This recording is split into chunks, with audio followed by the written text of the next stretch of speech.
నంద్యాల జిల్లా నందికొట్కూరుకు చెందిన వనమూలికల వైద్యుడు వెంకటేశ్వర్ రెడ్డి వనమూలికల ద్వారా కిడ్నీ, షుగర్ వ్యాధులు తగ్గిస్తున్నారు. కిడ్నీ సమస్యతో బాధపడే వారికి సిరం క్రియాటిన్ లెవెల్స్ తగ్గించి నయం చేస్తున్నారు. ఉమ్మడి కర్నూలు జిల్లా నుంచే కాకుండా ఇతర జిల్లాల నుంచి వైద్యం కోసం ఆయన దగ్గరకు వస్తున్నారు. వైద్యం చేయించుకుంటున్నారు. కొన్నేళ్లుగా ఈ వనమూలికల వైద్యం చేస్తున్నామని చెబుతున్న వెంకటేశ్వర్ రెడ్డితో మా correspondent Khaleel face to face. Kurnool జిల్లా నందికొట్కూరులో షుగరు మరియు అదేవిధంగా వచ్చేసి కిడ్నీకి సంబంధించిన వ్యాధులకు ఇక్కడ అల్లో నయం చేస్తారు వెంకటేశ్వర రెడ్డి గారు. ప్రస్తుతం మనతో గారు ఆయన అడిగే ప్రయత్నం చేద్దాం. సార్ చెప్పండి, నమస్కారం. ముందుగా ఈ అసలు ఆయుర్వేదం ద్వారా ఈ కిడ్నీలు అదేవిధంగా షుగరు వ్యాధిని ఎలా తగ్గించడానికి ప్రయత్నం చేస్తారు? ఎప్పటి నుంచి ఈ వ్యాధి సంబంధించిన దాన్ని కొనసాగిస్తున్నారు? ప్రధానంగా ఏంటంటే ఇది ఆయుర్వేదం కాదు, హెర్బల్ మెడిసిన్, అంటే మూలికలకు సంబంధించి. కొద్ది ఆయుర్వేదానికి తేడా ఉంటుంది. సో ఈ మూలికలకు సంబంధించిన వైద్యం ఇది. ఇక్కడ మేము చాలా సంవత్సరాలు చేస్తున్నామండి. ఇక్కడ ఒక 15 సంవత్సరాల పై నుంచి ఇక్కడ చేస్తున్నాము. సో ఇక్కడ ఈ మూలికల ద్వారా ఏంటంటే ఈ కిడ్నీ ఫెయిల్యూర్ ప్రధానంగా, తర్వాత డయాబెటీస్, షుగర్ సంబంధించిన ట్రీట్మెంట్లు ఉంటాయి.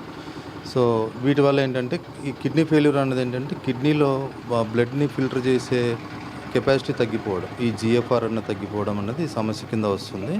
దానివల్ల బ్లడ్లో సీరం క్రియాటిన్, దాని తర్వాత మిగతా మలిన పదార్థాలన్నీ కూడా బ్లడ్లో డిపాజిట్ అవుతూ ఉంటాయి. సో ఇక్కడ ఏంటంటే మనం ఈ మూలికల ద్వారా వాళ్ళ జిఎఫ్ఆర్ని పెంచడం, అంటే కిడ్నీలో ఫిల్టరేషన్ పెంచడం ద్వారా ఈ మలినాలన్నీ తగ్గిపోతూ ఉంటాయి. దానివల్ల వాళ్ళ ఆరోగ్యం బాగుపడుతుందండి. అంటే ముఖ్యంగా కేవలం వనమూలికల ద్వారానే ఈ ఏదైతే మీరు తయారు చేసి ఇస్తున్నారు మందును, వాటి ద్వారానే తగ్గించడానికి ఆస్కారం ఉందంటారా? కేవలం వనమూలికల ద్వారానే. వనమూలికలు అనేవి చాలా గొప్ప అండి. మనకు మహర్షులు, ఋషులు చాలా గొప్ప వనమూలికలు మనకు ఇచ్చారు. సో మనం ఇప్పుడున్న కాలమాన పరిస్థితులు ఏంటంటే వాటిని చాలా వరకు కోల్పోయాం మనం. సో దీన్ని క్యారీ ఫార్వర్డ్ చేయలేకపోయారు మన పెద్దలు కూడా. సో ఇక్కడ అద్భుతాలు ఉన్నాయి, అవన్నీ మనకు చాలా వరకు పోయినాయి. సో ఇప్పుడు ఉన్నదన్నా కూడా మనకు ప్రభుత్వాలు కానీ ప్రజలు కానీ దీన్ని కొద్దిగా ముందుకు తీసుకెళ్లే ప్రయత్నం చేసి అద్భుతాలు చాలా ఉన్నాయండి. మూలికల్లో కానీ ఆయుర్వేదంలో కానీ చాలా అద్భుతాలు ఉన్నాయి. సో వీటి వల్లే మనకి సాధ్యమవుతుందండి. రైట్. ముఖ్యంగా క్రియాటిన్ అంటే సిరం క్రియాటిన్ అంటున్నారు. ఈ మనిషి యొక్క అంటే ఏ విధంగా దాన్ని గుర్తుపట్టవచ్చు మనము? ఒకవేళ మనం టెస్టులు చేయించిన తర్వాత ఏ విధంగా అంటే ఈ యొక్క క్రియాటిన్ ఎందుకు పెరుగుతూ వస్తుంది? కారణం ఏంటి? దానిపైన అంటే మనిషిలో ఉన్న అవయాలపైన దేనిపైన ఎక్కువగా ఇంపాక్ట్ ఉంటుంది?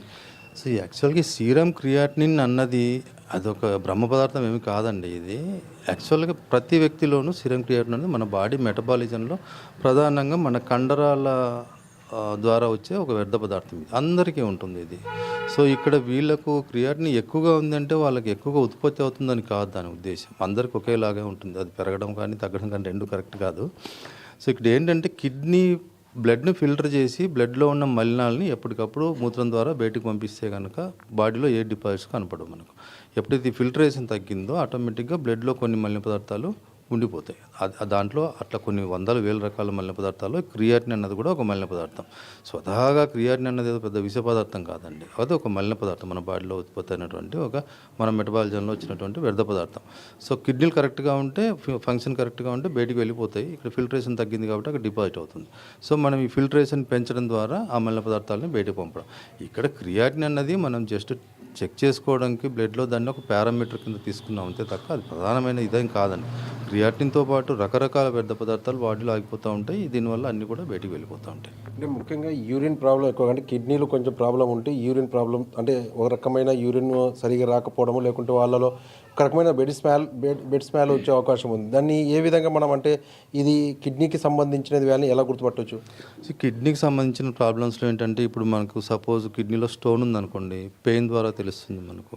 ఇలా రకరకాల ప్రాబ్లమ్స్ ఏమన్నా పెయిన్ ద్వారా తెలుస్తుంది. దురదృష్టవశాత్తు ఏంటంటే ఈ కిడ్నీ ఫెయిల్యూర్ అన్నది మనకు అసిమ్టమాటిక్గా కంప్లీట్గా 5th స్టేజ్లోకి 2-3 రోజుల్లో డయాలసిస్ స్టార్ట్ చేసే వ్యక్తికి కూడా ఈ రోజు వరకు అర్థం కాని పరిస్థితిలో ఉంటుందండి. సో ఇది మనకి ఏ రకమైన సిమ్టమ్స్ కనపడకపోవచ్చు. కొంతమందిలో తెలుస్తుంది, కొంతమందిలో తెలియదండి. సో ఇలా తెలియకుండా మనం దీని బారిన పడతాం. సో కాబట్టి ఇక్కడ ఏంటంటే మనం ఈ డయాబెటీస్ ఉండేవాళ్ళకు రిస్క్ ఫ్యాక్టర్స్ ఉన్నవాళ్ళు, డయాబెటీస్ ఉండేవాళ్ళు, షుగర్ ఉండేవాళ్ళు, వీళ్ళు అప్పుడప్పుడు వీళ్ళ సీరం క్రియాటిన్, తర్వాత యూరిన్లో ప్రోటీన్ ఏదైనా లాస్ అవుతుందా, ఈ రెండు చెక్ చేసుకోవడం ద్వారా మనం ఒక రకంగా కిడ్నీల పరిస్థితి ఎలా ఉందని అంచనాకు రావచ్చు. సో ఇక్కడ మనం ఈ వీటి లెవెల్స్ని బట్టి మనం ట్రీట్మెంట్ చేస్తూ ఉంటాం. అంటే ప్రధానంగా కిడ్నీల పైననే ఎందుకు ఈ ఎఫెక్ట్ అనేది అవకాశం ఉందంటారు? కిడ్నీల పైన అంటే రకరకాల మన వ్యవహారాలు, అంటే కొంతమంది దురలవాట్ల వల్ల అవ్వండి, తర్వాత స్మోకింగ్, తర్వాత లిక్కర్ తీసుకోవడం, ఇట్లాంటి వాటి వల్ల ఇవన్నీ ఏమి లేని వాళ్ళకు కూడా ప్రాబ్లమ్స్ వస్తున్నాయి ఈ రోజుల్లో. మనకి ఏంటంటే ప్రధానంగా కొన్ని ప్రాంతాల్లో సంబంధించి మీరు ఇందాక సిక్కాల్ అనే విలేజ్లో చూశారు గోదావరి జిల్లా నుంచి. అక్కడ వాళ్ళ గ్రౌండ్ వాటర్ ప్రాబ్లం వల్ల ఏదో వస్తుంది. ఇక్కడ మనకు శ్రీకాకుళంలో ఉద్దానం ప్రాంతంలో గ్రౌండ్ వాటర్ ప్రాబ్లం వల్ల వస్తుంది. ఈ మధ్య మనకి ఇక్కడ విజయవాడ ఏకొండేరు ఎన్టీఆర్ జిల్లాలో ఏకొండేరు అనే మండలంలో అక్కడ కూడా గ్రౌండ్ వాటర్ ప్రాబ్లం వల్ల ఇలా ఈ ప్రాబ్లమ్స్ వల్ల వచ్చే కొన్ని అయితే ఇంకొంతమందిలో ఏంటంటే ప్రధానంగా ఆహారంలో మనం తీసుకుంటున్నటువంటి ఈ పాయిజన్తో కూడుకున్నటువంటి ఆహారం దీనివల్ల కూడా నాట్ ఓన్లీ కిడ్నీస్ బాడీలో అన్ని ఆర్గాన్స్ కూడా ఈరోజు డ్యామేజ్ అయ్యేదానికి అవకాశం ఇస్తుందండి. అంటే ప్రభుత్వం నుంచి మీరు ఏమన్నా అంటే వాళ్ళ నుంచి ఏమైనా సాయం కోరుతున్నారా?